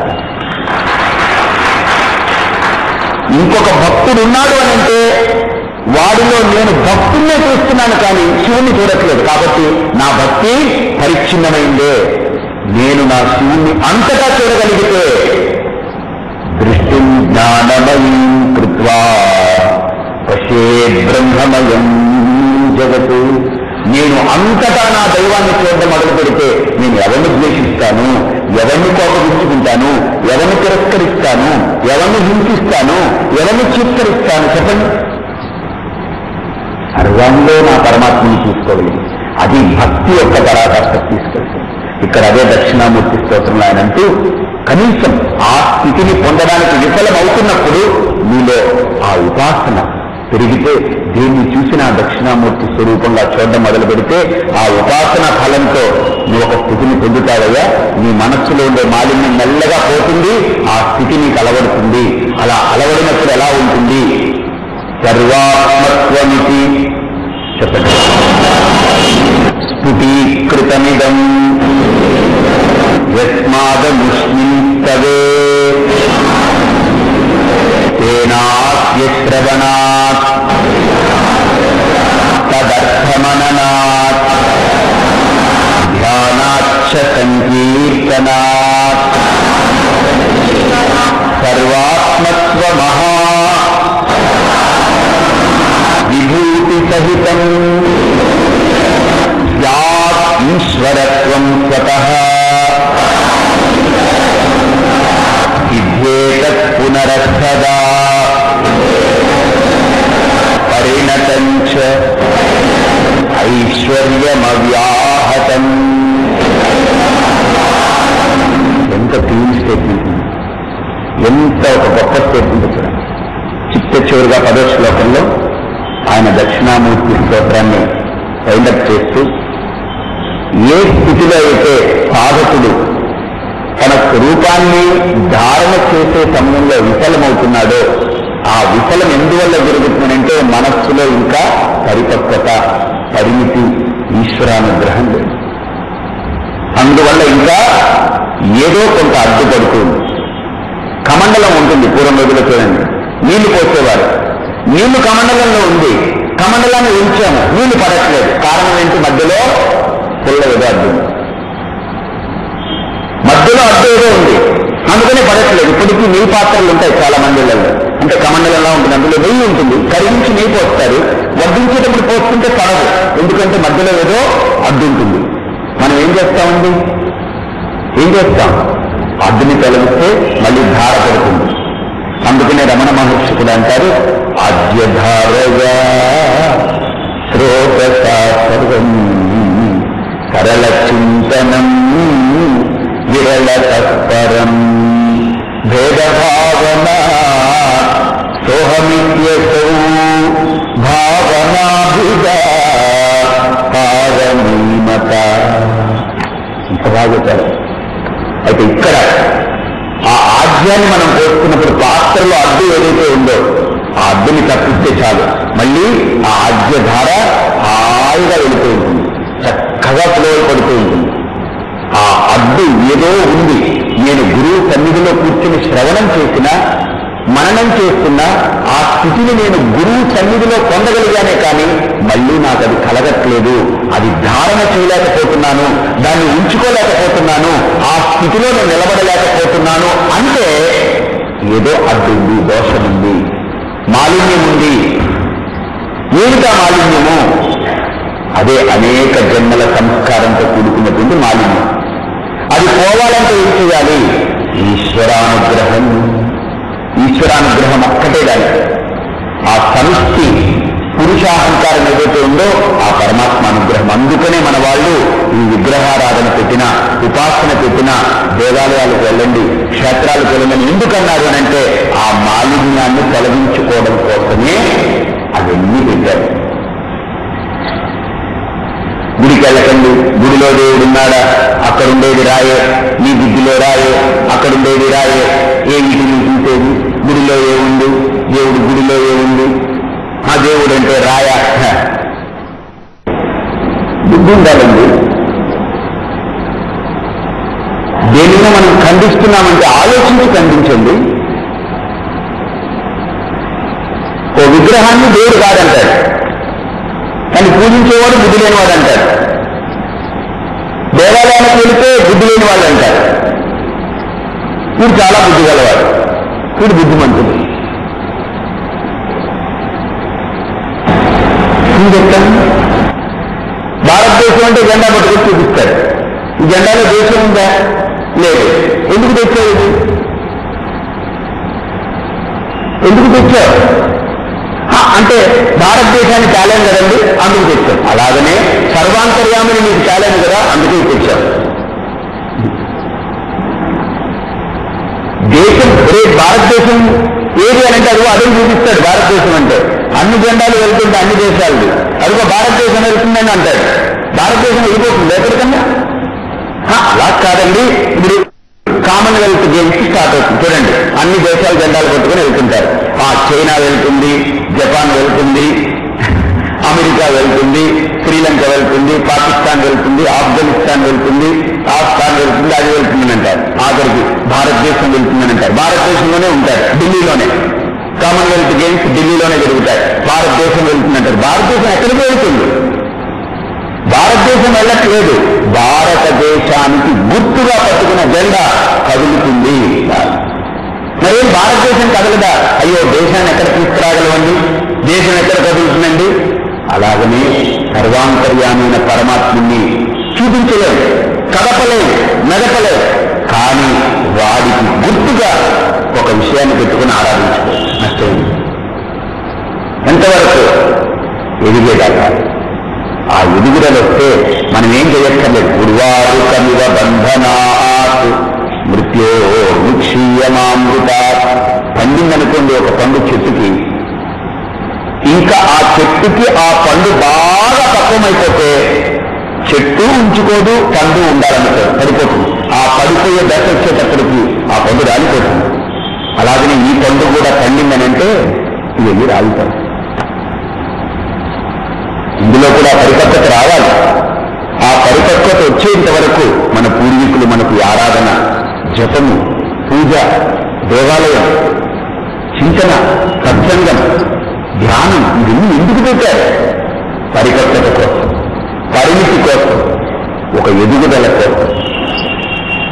కాబట్టి ఇక్కడ కూడా శంకర్లు అంటారు, సర్వాత్మత్వమితి స్ఫుటీకృతమిదం యస్మాత్ అముష్మింతవే.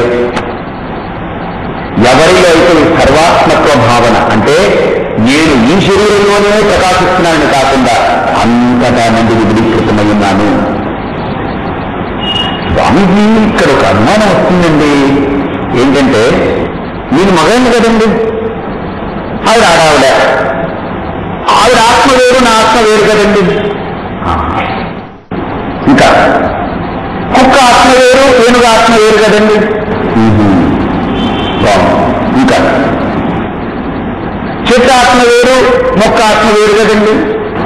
ఇంకా ఎన్ని చెప్పు ఒక్కటండి ఇన్ని ఆత్మలు లేవు. అసలు ఆత్మ అనే శబ్దానికి అర్థం ఏంటో తెలుసా? ఆత్మ అంటే ఏంటో తెలుసా అర్థం? ఆత్మ అంటే మనం ఏంటంటే అర్థం చేసుకున్నాం, ఏదో ఒక రూపం అనుకున్నాం. ఆత్మ అంటే సాక్షి, చైతన్యం. అది చైతన్యం, అది మహా చైతన్యం, అఖండ చైతన్యం. పిల్లల ఇంట్లో తల్లి పాయసం చేసింది, పెద్ద గిన్నెలో పాయసం తయారు చేసింది. ఓ 15-20 మంది పిల్లలు వచ్చారు. ఆ పిల్లలందరికీ కూడా గ్లాసులు కొన్నారనమాట. చాలా అందమైన గ్లాసులు, అన్ని బొమ్మల గ్లాసులు అనమాట. ఒక గ్లాసుకి ఏనుగు ఇచ్చారు, ఒక గ్లాసులో పిల్లి, అలాగే రకరకాలు. ఈ పిల్లలు ఏంటంటే నాది పిల్లి గ్లాస్, నాది ఏనుగు గ్లాస్, అది కుక్క గ్లాస్, నాది ఎలుక గ్లాస్. వీడు అన్ని గ్లాసులు 20 రకాలు 20 జంతువులతో తయారు చేసిన గ్లాసులు పదార్థాలు. కానీ ఏనుగు గ్లాసులో పోసిన, ఎందులో పోసిన వీడు తాగేది మాత్రం ఒకటే. 20 మంది 20 పేర్లు పెట్టుకోవచ్చు ఆ పాత్రలకు, పరికరాలకు 20 పేర్లు పెట్టుకోవచ్చు. కానీ వాళ్ళు ఆస్వాదించే పదార్థం మాత్రం ఒక్కటే. దాంట్లో వికల్పం లేదు, దాంట్లో వికారం లేదు, దానికి ఏ భేదం లేదు. కానీ ఇదే పాయసం అందులో పోస్తే దాంట్లో వాడు పాత్రను చూస్తున్నాడు, వాస్తవాన్ని చూడట్లేదు, వస్తువుని చూస్తున్నాడు. పదార్థాన్ని చూస్తున్నాడే కానీ యథార్థాన్ని చూడట్లేదు. రూపాన్ని చూస్తున్నాడే కానీ స్వరూపాన్ని చూడట్లేదు. మనది బయట వరకే మన దృష్టి వెళ్ళి ఆగుతుంది, లోపలికి వెళ్ళట్లేదు. అందుకని సూక్ష్మ దృష్టి కావాలి. బాగా చూడండి, సూక్ష్మ దృష్టి అంటే ఒకసారి నేను ల్యాబ్కి వెళ్ళాను. అక్కడ ఏం చేశారంటే ఇలా పొడిచారు, ఇలా పొడిచి ఇలా పిండారు, నెత్తిరి చుక్కొచ్చింది. చిన్న గ్లాస్ పీస్ మీద వేశారు, వెనుక శ్రద్ధగా వేస్తే నేను అన్నాను, ఏంటో ఈ బ్లడ్ టెస్ట్ అంటున్నారు, ఇందులో నాకేం కనపడట్లేదండి. మీకేం కనపడదండి అన్న. ఈ కళ్ళతో చూస్తే మీకేం కనపడదు అని వాడు ఏం చేస్తారంటే ఒక 2 నిమిషాలు ఉంచి తర్వాత నన్ను లోపలికి తీసుకెళ్ళాడు. అక్కడ మైక్రోస్కోప్ అని, ఆ మైక్రోస్కోప్ తిప్పి దాని మధ్యలో ఇది పెట్టారు. పెట్టి ఇలా చూపించారు. ఇప్పుడు ఏం కనిపిస్తున్నాడు? నెత్తురు చుక్క ఇంటి నుంచి ఇప్పుడు ఇంత పెద్దగా కనిపిస్తున్నాయండి. మళ్ళీ లైట్ సెట్ చేశాడు, మళ్ళీ క్లీన్ చేశాడు. క్లీన్ చేయగానే ఆ నెత్తురు చుక్క అనేది ఆ రూపం పోయి ఆ నెత్తురు మొత్తం అంతా స్ప్రెడ్ అయిపోయి ఆ లోపలంతా ఇలా ఏదో కనిపిస్తుంది. ఏం కనిపిస్తుందని అంటే ఏదో ఇలా కనిపిస్తుందండి అని మళ్ళీ ఇంకా క్లీన్ చేశారు. అలా క్లీన్ చేసే కొద్దీ అందులో ఎన్ని జీవకణాలు. ఆ జీవాన్ని బయట గ్లాస్ పీస్ మీద ఇలా కళ్ళతో చూస్తే కనపడదు, దాంట్లో చూస్తేనే కనిపిస్తుంది. అలాగనే ఈ కళ్ళతో దేని చూసినా ఆడ, మగ, పిల్ల, పీచు, గోచి, గుడ్డే కనిపిస్తుంది. కానీ శాస్త్ర చింతన చేసి బుద్ధిగా శాస్త్ర వాసన పొంది సాధన చేసినటువంటి వాడు కనుక దృష్టి విజ్ఞానమయం కృత్వా తస్యే బ్రహ్మమయం జగత్. ఒక్కసారి ఆ దృష్టిని కనుక మనం సంస్కరించుకుని చూస్తే ఇక్కడ కనిపించేదన్నీ పరమాత్ముడు. భేదం లేదు, ఏకమైందా చైతన్యం, అఖండమైందా చైతన్యం. దాంట్లో ఏ భేదం లేదు, దాంట్లో ఏ వికల్పం లేదు. ఆ స్థితిని సర్వాత్మత్వమితి స్థితీకృతమిదం యస్మాదముష్మించదే. ఒక్కసారి ఆలోచించండి, ఈ శరీరాలన్నింటినీ ఊహించుకోండి. ఇక్కడున్న బుద్ధిగా శాస్త్ర వాసన పొంది సాధన చేసినటువంటి వాడు కనుక దృష్టి విజ్ఞానమయం కృత్వా తస్యే బ్రహ్మమయం జగత్. ఒక్కసారి ఆ దృష్టిని కనుక మనం సంస్కరించుకుని చూస్తే ఇక ఇక్కడ కనిపించేదంతా పరమాత్ముడే. భేదం లేదు. ఏకమైంది ఆ చైతన్యం, అఖండమైంది ఆ చైతన్యం. దాంట్లో ఏ భేదం లేదు, దాంట్లో ఏ వికల్పం లేదు. ఆ స్థితిని సర్వాత్మత్వమితి స్థితీకృతమిదం యస్మాదనుష్ఠించదే. ఒక్కసారి ఆలోచించండి. ఈ శరీరాలన్నింటినీ ఊహించుకోండి. ఇక్కడున్నా ఇంతమంది ఉన్నా అక్కడ వరకు అక్కర్లేదు. గాలి, ఆడవాళ్ళకి ఆడగాలి, మగవాడికి మగగాలి, పిల్లవాడికి పిల్లగాలి, పెద్దవాడికి సిడిగాలి. ఏమనుందో చెప్పండి. లేదు. లోపలికి వెళ్ళింది, లోపలికి వెళ్ళి రకరకాల వికల్పాలు పొందింది, బయటకు వచ్చింది. మళ్ళీ అదే గాలి ఆక్సిజన్గా మారింది, లోపలికి వస్తుంది. ఏం భేదం లేదు. చెప్పండి. ఇంకా బాగా ఆలోచించండి, విచారణ చేయండి, ఇంకా లోతుకు వెళ్ళండి. ఆలోచిస్తే ఏ చైతన్యమైతే ఈ పిండాన్ని ప్రకాశింపజేస్తుందో ఆ చైతన్యమే సమస్తము వ్యాపించి ప్రకాశింపజేస్తుంది. భేదం లేదు. భర్తలోనూ అదే చైతన్యమే, భార్యలోనూ అదే చైతన్యం. గుర్తుపెట్టుకోండి, భర్త భార్య అని ఎందుకు భేదం వచ్చింది, లోపల బయట అని ఎందుకు భేదం వచ్చింది? చర్మం. ఈ చర్మము లోపల బయట అని విభజన చేసింది. ఇదే చర్మము భర్త భార్య అని విభజన చేస్తుంది. ఇదే చర్మము కొడుకు తల్లి అని విభజన చేస్తుంది. ఇదే చర్మము మగ ఆడాలి. విభజన చేసేది చర్మమే, కానీ ఆ మర్మంలో ఏ విభజన లేదు, స్వరూపంలో ఏ విభజన లేదు. ఏకమై ఉంది. ఏకం సత్ విప్రాబహుదావదంతి. అందుకనే దాన్ని ఏమంటుంది శాస్త్రం? సత్యం జ్ఞానం అనంతం బ్రహ్మ. సత్యమైంది బ్రహ్మ, ఎరుక కలిగింది బ్రహ్మ. కానీ ఆ సత్యము ఎరుక ఒక దగ్గర లేదు, అనంతమై వ్యాపించింది, అంతటా తానయ్యింది. ఏంటి ఇప్పుడు ఒక అనుమానం వస్తుంది. అంతా తానై ఉన్నప్పుడు ఈ రూపాలు ఎందుకండి, నామరూపాలు? ఆలోచన. ఇప్పుడు ఒకరికి సుబ్బారావుని పేరు పెడుతున్నా, వాడు పుట్టాడు, బారసాల బారసాల అంటారు. తప్పు. బాలసారాడు. రెండది బాలసార అంటే ఆ బాలుడికి పెట్టే సారలు అనమాట. అంటే పెళ్ళైన తర్వాత సార్లు కనిపిస్తారు పెళ్లికి. అమ్మాయి కూతురు అల్లుడు గారి ఇంటికి వెళ్ళేటప్పుడు ఆ సారు వేరు. ఇది బాలసార. అంటే ఏంటి ఇక్కడ అంటే వాడిని పడుకోబెట్టుకుని విఘ్నేశ్వర పూజ చేసి ఇవన్నీ చేసి పెద్దవాడికి నామకరణం చేస్తారు. ఈ పేరు పెట్టకముందు వాడికి ఏముంది? పేరు ఏం లేదు. ఈ పేరు మనం పెట్టాం. ఈ రూపము కాలంలో ఇవ్వబడింది. ఈ నామరూపాలు రెండు కూడా కల్పన.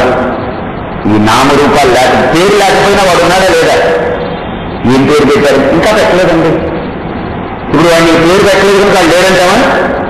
పేరు లేకపోయినా వాడున్నాడు. గుర్తుపెట్టుకోండి. నామం లేకపోయినా వాడున్నాడు. అలాగనే రూపం లేకుండా కూడా వాడున్నాడు. మనకు కనపడట్లేదని లేదనేస్తున్నాం, మన కంటితో చూడలేకపోతున్నామని లేదనేస్తున్నాం. అది మన పొరపాటు, అజ్ఞానం. కాబట్టి నామరూపాలు లేకుండానే నేను ఉంటున్నాను. నా ఉనికికి నామరూపాలు అక్కర్లేదు. మరి అంతా ఆ చైతన్యమైతే ఈ నామరూపాలు ఎందుకు వచ్చాయండి? నేను ఒక మాట అడుగుతున్నాను. అంతా నీళ్ళు అయితే బుడగొచ్చింది, అక్కడ మురుగొచ్చింది, అక్కడ ఈ బుడగొచ్చింది, పెద్ద బుడగ చిన్న బుడగ రకరకాల బుడగలు వచ్చాయి కదా. ఇవన్నీ ఎందుకు వచ్చాయండి అంటే స్వామిజీ అది నీటి మీద కల్పన. కల్పన అంటే ఏంటి అంటే నీళ్ళే ఆ బుడగ అలా కనిపిస్తుంది. అలాగనే చైతన్యమే పరమాత్ముడే ఇలా కనిపిస్తున్నాడు. అది కల్పన, ఇది కల్పన. ఆ బుడగ పగిలిపోతుంది, ఈ బుడగ పగిలిపోతుంది. ఆ బుడగను ఎక్కడ ముట్టుకున్నా మీకు తగిలేదేంటి? మీరే. ఈ బుడగను మీరు ఎక్కడ ముట్టుకున్నా తగిలేదేంటి? పరమాత్ముడే. ఎక్కడ ముట్టుకున్నా మీకు తగిలేది పరమాత్ముడే. ఏది పట్టుకున్నా మీకు తగిలేది పరమాత్ముడే. మీకు ఒక అర్థమయ్యే ఉపమానం చెప్తాను. ఇప్పుడు ఒక మహాత్ముడు వచ్చాడు, ఆయన పాదాల మీద మీరు నమస్కారం చేశారు. ఎందుకు చేశారు? ఎందుకు చేశారు? జ్ఞానం ఇచ్చారండి ఆయన. జ్ఞానం ఇస్తే ఆ జ్ఞానానికి నమస్కారం చేయండి అంటే అది ఏం చేయమంటారండి? చేయమంటారేంటి? జ్ఞానం ఇచ్చాడు ఆయన, దానికి నమస్కారం చేయండి అంటే ఏం చేయమంటారండి? నాలుగుని బయటకు లాగి ఒకసారి తలకాయ దానికి ఇలా కొట్టాలి, లేకపోతే వాడు తలకాయ ఇలా పట్టుకుని ఒకసారి కొట్టాలి. జ్ఞానం ఇచ్చింది ఏంటి? బుద్ధి. జ్ఞానాన్ని ధరించి ఉండేది బుద్ధి. ఆ జ్ఞానాన్ని వ్యక్తపరిచింది నాలుక, కాళ్ళు కాదుగా. ఎందుకు దండం పెడుతున్నారు అంటే జ్ఞానానికి పెడుతున్నామండి. జ్ఞానానికి పెట్టండి, కాళ్ళ కంటికి పెడుతున్నారు అంటే ఆ జ్ఞానం కనపడదు కదండి. మరి తలకాయకి పెట్టండి, అబ్బు అలా నింపుకోవద్దు. ఏ కాళ్ళకే ఎందుకు పెట్టాలి? ఎందుకు పెట్టాలి కాళ్ళకే? చెప్పండి, ఎందుకు పెట్టాలి కాళ్ళకి? నేను చాలా ఆలోచించాను, దానికి సమాధానం ఉంది. మీరేం చెప్తారు? కాళ్ళకి ఎందుకు పెట్టాలి? పెట్టేస్తున్నా ఉంటుంది. గొర్రెల్ని వెళ్తుంటాయి. ఒకడు ఏం చేశారంటే గొర్రెదాటుడు గొర్రెదాటుడు అంటున్నారు, ఏంటిది గొర్రెదాటుడు అని ఆలోచించి ఒక కర్ర పట్టుకెళ్ళాడు. మొట్టమొదటి గొర్రెకి అలా కర్ర పెట్టాడు. అదేం చేసింది? ఆ కర్రను చూసింది అని అలా దూకింది అవతలకి వెళ్ళింది. దాన్ని తీసుకాడు. రెండో గొర్రె వచ్చింది అని అక్కడ దూకింది. ఎందుకు? మొదటి గొర్రె దూకేసింది, అవి ఇది దూకాలి. మొదటి గొర్రె ఎందుకు దూకింది? కర్ర అడ్డింది. ఇప్పుడు కర్ర తీసేసాం, ఇంకా అన్ని మందం మొత్తం అక్కడికి రావడం, అనడం దూకడం, అనడం దూకడం. ఇదే ఆలోచించాలి. కాబట్టి కాళ్ళ మీద కూడా పడి నమస్కారం చేయాలి. జ్ఞానాన్ని, ఆ స్థితిని పొందుతూ హాయిగా మానసికంగా ఆ గురువుతో మమేకమై అనుబంధాన్ని ఏర్పరచుకుని గురుతత్వంతో బ్రతికే ప్రయత్నం చేయాలి. గురుతత్వంతో బ్రతికే ప్రయత్నం చేయాలి. కాళ్ళకి నమస్కారం అనేటువంటిది ఎలాగానంటే, ఎవడైతే అంతేవాసిగా ఇంకా సమస్తాన్ని త్యజించి ఆ గురువే నాకు అని వెళ్ళిపోతాడో వాడు గురు పాదుక సేవ చేస్తూ ఉంటాడు. ఆ గురువు గారి పాదాల దగ్గర అలాగా అంటు పెట్టుకుంటాడు. అందరూ అక్కడ ఆ గురువుని లోపల మమేకమై అనుబంధం ఏర్పరచుకుని ఆ గురుత్వంతో అలా నిలబడి ఉండాలి. అందుకని ఇక్కడ అంటారు, తేనాస్య శ్రవణాత్ తదర్థమననాత్ ధ్యానాచ్చ సంకీర్తనాత్. తేనాస్య శ్రవణాత్, దీన్ని శ్రవణం చేయడం కానీ దక్షిణామూర్తి స్తోత్రాన్ని, తదర్థ మననాత్, దాని యొక్క అర్థాన్ని మననం చేయడం కానీ, ధ్యానాచ్చ సంకీర్తనాత్, దాన్ని ధ్యానం చేయడం కానీ, పదే పదే దాన్ని స్మరించడం కానీ, సంకీర్తనాత్, దాన్ని పారాయణం చేయడం కానీ, ఇవి 4 చేస్తే మెల్లగా దృఢమవుతుంది. సర్వాత్మత్వ మహావిభూతి సహితం స్యాత్ ఈశ్వరత్వం స్వతః. వాళ్ళకి ఈ శ్రవణము, మననము, అర్థమననము, దాన్ని ధ్యానము చేయడం వల్ల, దాన్ని సంకీర్తన చేయడం వల్ల ఏం కలుగుతుంది అని అంటే సర్వాత్మత్వం అనేటువంటిది సిద్ధి కలుగుతుంది వాళ్ళకి. మహావిభూతి, సర్వాత్మత్వ భావన అనంటే ఆ ప్రకాశమే అంతటా నిండి విభులీకృతమయ్యిందనేటువంటి స్థితిని పొందుతాడు.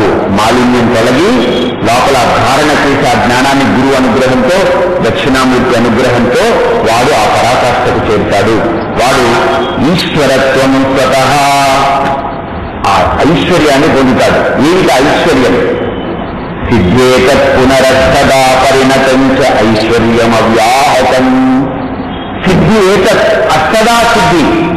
అష్టసిద్ధులు వాడి కాలని అంటిపెట్టుకుని ఉంటారు. అష్టసిద్ధులు వాడికి పరిచారకులుగా తిరుగుతూ ఉంటారు. ఏమిటి అష్టసిద్ధులు? అణిమ, మహిమ, గరిమ, లఘిమ, ప్రాప్తి, ప్రాకామ్యం, ఈశిత్వం, వశిత్వం చ ఇత్యేతౌ అష్టసిద్ధయః. అణిమ అనంటే సూక్ష్మమైపోవడం, మహిమ అంటే పెద్దగా అవ్వడం, గరిమ అనంటే పర్వతమంత అవ్వడం, స్థూలంగా మారిపోవడం, పర్వతమంత అయిపోవడం, లఘిమ దూది పింజంలాగా అయిపోవడం, ప్రాప్తి దూరంగా ఉన్నదాన్ని పొందడం, ప్రాకామ్యం అనుకున్నవన్నీ, ప్రాకామ్యం వాడికి ఏ కోరిక కలిగితే అది వాడు దాన్ని పొందేయడం, ఈశిత్వం నియంత్రణ చేయడం, అలా నిలిపి ఉంచడం, వశిత్వం దేనైనా వాడి కంట్రోల్లోకి తెచ్చుకోవడం. ఎన్ని సిద్ధులు! కానీ ఈ సిద్ధులు ఆయన ఎందుకన్నారనంటే ఇవన్నీ కూడా హాయిగా భోజనం చేసుకున్నాడు ఒక ఆయన. కడుపు నిండా తిన్నాడు. కడుపు నిండా తిని ఒక్కపొడి నవ్వుతున్నాడు. ఆయన అడిగాడు, ఏమయ్యా కడుపు నిండా తిన్నావు, ఈ ఒక్కపొడితో నీకు ఆకలి తీరుతుందా? చిచ్చి ఒక్కపొడి ఆకలి తీరడానికి కాదు, ఉడికిని అలాగా నవ్వుతున్నానని కదా. టైం కాదు. అలాగనే సిద్ధులు ప్రధానం కాదు, ఈ సిద్ధులు ఇచ్చే టైం కాదు. అది వాటి కోసం మనం కాదు, అలాంటి స్థితి పొందినటువంటి జ్ఞానిని సిద్ధులు వెళ్ళి ఆశ్రయిస్తాయట వారి పాదాలు. సిద్ధులన్నీ కూడా వాడి పాదాలను ఆశ్రయిస్తాయి. కానీ వాడు ఏ సిద్ధుల్ని ప్రకటించడు, ఏ సిద్ధిని వాడు ప్రకటించడు. కానీ వాడు ఏది అనుకుంటే జరిగిపోతుంది సంకల్పం. అందుకని ఉపనిషత్తులో కూడా ఒక మాట ఉంది, ఆత్మజ్ఞం అర్చయే భూతికా. ఆ ఆత్మతత్వవేత్త అయినటువంటి వ్యక్తి ఆ జ్ఞాని సన్నిధిలో కనుక మనం వెళ్ళి అర్చన చేస్తే మన మాలిన్యాలన్నీ తొలగిపోతాయి, ఆయన అనుగ్రహం మన మీద ఉంటుంది. ఎందుకని వాడు ఈశ్వర స్వరూపమే ఉన్నాడు. కాబట్టి ఇక్కడ ఐశ్వర్యం ఈశ్వరత్వం హి తస్య నాస్తి పృథక్ స్థితి పురుషే ధావమానేతి ఛాయామనుధావతి. బాగా ఇదంతా పరమాత్మ స్వరూపం అయిపోయింది కదా, సర్వాత్మ భావనతో అంతా పరమాత్మ చైతన్యమైంది కదా. ఇప్పుడు చూడండి, ఇదంతా పరమాత్ముడే. ఈ శబ్దాన్ని ఒకసారి విచారించండి. ఇదంతా పరమాత్ముడే అన్నప్పుడు ఇది అది ఇన్ని పదాలు ఎందుకండి? అంతా పరమాత్ముడైనప్పుడు ఇది అదే కావాలా? అక్కర్లేదు. ఇది తీసుకోండి. ఇప్పుడు ఏం మిగిలింది అందులో? అంతా పరమాత్ముడే. అంతా పరమాత్ముడైనప్పుడు అంతా శబ్దం ఎందుకు? అంతా పరమాత్ముడే కదా. అంతా అనేది తీసేది, కొంత ఇంత ఎంత అంతా ఇల్లు అంతా పరమాత్ముడైనప్పుడు ఇంకా భేదం లేదు కదా. అంతా తీసేది, ఇంకేం మిగిలింది? పరమాత్ముడే. పరమాత్ముడే ఉన్నప్పుడు ఆ శబ్దం ఎవరికి ఉపయోగించాలి? అక్కర్లేదు. అందుకని మౌన వ్యాఖ్యా ప్రకటిత పరబ్రహ్మతత్వం యువానం. ఇప్పుడు గుర్తు తెచ్చుకుంది దక్షిణం. మనల్ని తీసుకెళ్లి సమస్తము తానైనటువంటి చైతన్యంగా ప్రతిష్ఠింపజేసిన తర్వాత ఇంకక్కడ మాటలు లేవు, ఇంకక్కడ ఏ భావం లేదు, ఏ భాష లేదు, ఏది లేదు. ఎందుకని? నిర్లిప్తమైనటువంటి ఆ స్థితి, విరామమైనటువంటి స్థితి, ఆ స్వరూప స్థితి. అందుకని ఇక్కడ అంటారు ఐశ్వర్యం ఈశ్వరత్వం హి తస్య నాస్తి పృథక్ స్థితి. ఈ ఐశ్వర్యం ఎవరిదండి? ఈశ్వరుడి యొక్క స్థితి. మనం అనుకుంటాం లక్ష్మీదేవిని పూజిస్తే డబ్బు వస్తుందని. పొరపాటు. లక్ష్మీదేవిని పూజిస్తే డబ్బు వస్తుంది, నో డౌట్. కానీ ఆవిడ చెక్కు పాస్ అవ్వాలంటే ఈశ్వర అనుగ్రహం ఉండాలి. ఎందుకంటే లక్ష్మీదేవికి ఐశ్వర్యాన్ని ఇచ్చింది ఈశ్వరుడండి. నిజం, పురాణాలు చెప్తున్నాయి, నేను చెప్పిన మాట కాదు. లక్ష్మీదేవికి ఐశ్వర్యాన్ని ఇచ్చింది ఈశ్వరుడు. ఎందుకు తెలుసా? పాలకడలను చిలికినప్పుడు మహావిష్ణువు శివుడు ఇద్దరు కూర్చున్నారట సమావేశంలో. ఏమయ్యా ఇప్పుడు చిలకడం మొదలు పెట్టేశారు వీళ్ళు, ఇందులో అన్నీ పుడతాయి, చాలా ఇబ్బందికరంగా ఉంటుంది, ఏం చేద్దాం అని మహావిష్ణువు శివుని అడుగుతాడు. పరమశివుడు కూర్చుని ఎవరికి ఏం కావాలో ఇచ్చేయన్నారు. ఎవరు దేనికి అర్హుడో వాళ్ళకి ఇచ్చేయన్నారు. సరే మహావిష్ణు అంతా లెక్కలేస్తాడు, వీళ్ళకి అది, వాళ్ళకి ఇంద్రుడికి ఐరావతం, వాళ్ళకి వీళ్ళకి అందరికీ ఇచ్చేశారు. లక్ష్మీదేవి ఎవరికి ఇవ్వాలి? ఎవరికి ఇవ్వాలి? ఈ లక్ష్మీదేవి ఎక్కడి నుంచి వచ్చింది? సరసి జనయనే సరోజహస్తే ధవళతరాం సుఖగంధమాల్య శోభే భగవతి హరివల్లభే మనోజ్ఞే త్రిభువన భూతికరి ప్రసీదమస్యం. ఆవిడ సముద్రం నుంచి వచ్చింది. ఆవిడ పాలకడని పిలిచారు, సముద్రాన్ని పిలిచారు, మదనం చేశారు. మహావిష్ణు చూశారు, ఈ లక్ష్మీదేవి ఎవరికి ఇవ్వాలి? ఎవ్వడు అర్హుడు కాదు, ఎవరికి వైరాగ్యం లేదు. వైరాగ్యం ఉండేటువంటి దైవం ఒక్కడే మహావిష్ణువే, మహావిరాగి. ఇప్పుడు అలా పడుకుని ఉంటాడు, లోకం అంతా కదలడిపోయి ఉండి అలానే ఉంటాడు. ఏమైపోయినా ఏం పట్టించుకోడు. జనాలు గోలబెట్టి గగ్గోలి రాక్షసులు వాళ్ళు వీళ్ళు గందరగోళం చేస్తే అప్పుడు కళ్ళు పెడుస్తాడు, మెల్లగా సర్దుకొని కట్టా సర్దుకొని అప్పుడు దిగొస్తాడని. పట్టించుకోదండి. మహావిరాజు విష్ణు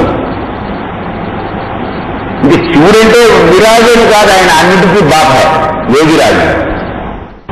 ఆ శివుని మహావిష్ణువు అడిగారట, ఈ లక్ష్మి వస్తుందయా, ఈవిడ ఎక్కడుంటే అక్కడ గొడవలు పెట్టేస్తుంది, ఈవిడ ఈ తంటాలు ఇది ఎవరికిచ్చినా ఇబ్బందే, వైరాగ్యం ఉన్నవాడు ఒక్కడే ఆవిడ పెట్టుకోగలడు. అంటే శివుడు అన్నాడు, ఈ లోకంలో నీకంటే గొప్ప వైరాగ్యం ఎవరు లేడు, నువ్వే పెట్టుకున్నాడు. అయితే మహావిష్ణువు చెప్పాడట, లక్ష్మిని నాకు ఇచ్చేసావు, వాళ్ళకి ఇచ్చేసాం, అసలు ఒకటి ఉందయా బాబు, అది పడితే అందరూ సర్వనాశనం అయిపోతాం. ఏంటి? కాలకూట విషయం, అది నాకు ఇచ్చేయాలి. నీకు ఇచ్చేది నాది ఏమిటనుకున్నావు? ఏదైతే ఏంటి, నాకేంటి, నాకు మా మరణం లేదు, జన్మ లేదు, ఏమీ లేదు. ఆ పాతాళ నభత్తలాంత భువన బ్రహ్మాండమా విస్ఫురత్ జ్యోతిష్పాటిక లింగమౌళి విలసత్పూర్ణేందువాంతామృతై హస్తోకాప్లుతమేకమీశమనిషం రుద్రానువాప్తాంజపన్ ధ్యాయే ఈప్సిత సిద్ధయే ధ్రువపదం విప్రో విషించేత్ శివం. లక్ష్మీదేవికి కన్యాదానం చేశాడు శివుడు మహావిష్ణువుకి. ఆ శివుడు ఏం మింగాడు? దానికి ప్రత్యామ్నాయంగా విషం మింగాడు. శివుడేం కోరుకోలేదండి, అందరికీ అన్ని పనిచేశాడు విష్ణు. ఇంకా విష్ణువు కూడా ఏం కోరుకోలేదు లక్ష్మిని.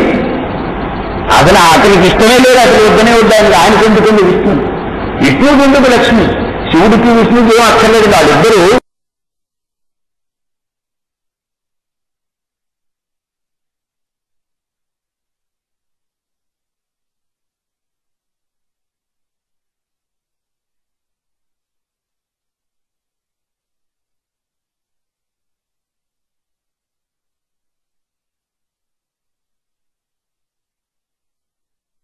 మహావిరాజులండి వాళ్ళు.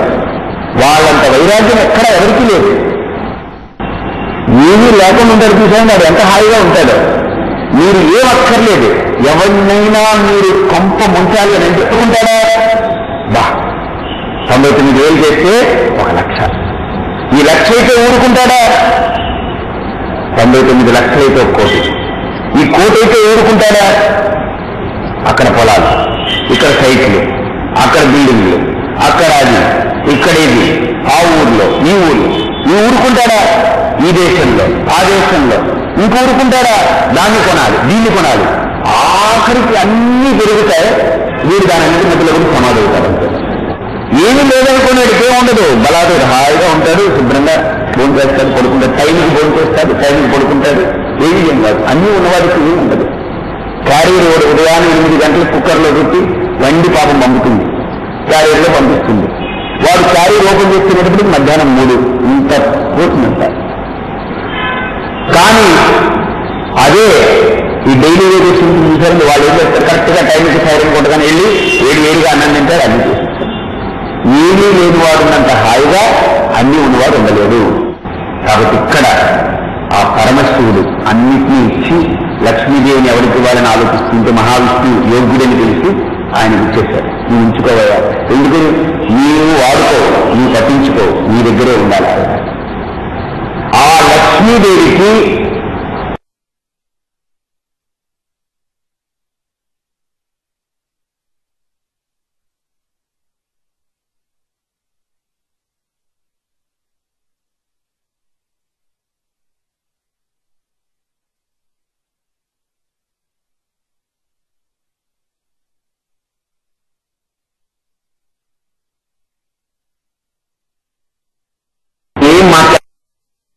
అలా ఉంటారనమాట. మహావిష్ణువు అంత మాయావి లోకంలో ఎవడుండడు, శివుడంత బోలాబాలి ఇంకొకడు ఉండడు. అందుకని వాళ్ళిద్దరికీ కలుస్తుంది. చూడండి, ఇప్పుడు చలాకిగా ఉంటే మొగుడు కొద్దిగా అడావుడుగా అనుకుని భార్య షాపింగ్, ఇద్దరూ సుడిగాళ్ళు అయ్యారనుకుంటు. చూడండి, మా ఆయనండి చాలా వెరీ గుడ్ అండి, ఆయన వెనకాల నిలబడి తంజావూరు బొమ్మలాగా కొన్ని పేజీలు చూస్తాను. ఆయన హడావుడు అనమాట, మా ఆవిడండి అలాగండి ఇలాగండి అని. ఆ ఆవిడలా సాత్వికంగా నిలబడి ఉంటుంది. అలాగే ఈ మహావిష్ణువు మాయా స్వరూపం మహావిష్ణు. పరమశివుడు ఎవరు? శుద్ధ స్ఫటికం, ఏమీ తెలియదు. ఓ సొమ్ము నీళ్ళు పోసి మీరు ఏమైనా పట్టుకుపోతారు. వీరి దగ్గర మీరు ఉన్నదంతా దోచిపెట్టినా ఇలానే ఉంటారు. ఏం కదలిక ఉండదు. పరమేశ్వర తత్వం అలాంటి. కాబట్టి ఇక్కడ ఏ విధంగా ఆ పరమార్థ తత్వాన్ని పొంది ఆ స్థితిని పొందిన వాడికి ఇవన్నీ కూడా స్థితిలోమితంగా ఉంటాయి. అటువంటి స్థితిని అందించి సర్వము తానే ప్రకాశించేటువంటి స్థితిని అందించినటువంటి ఆ దక్షిణామూర్తికి నా నమస్కారం అంటూ ఈ దక్షిణామూర్తి స్తోత్రం పూర్తవుతుంది.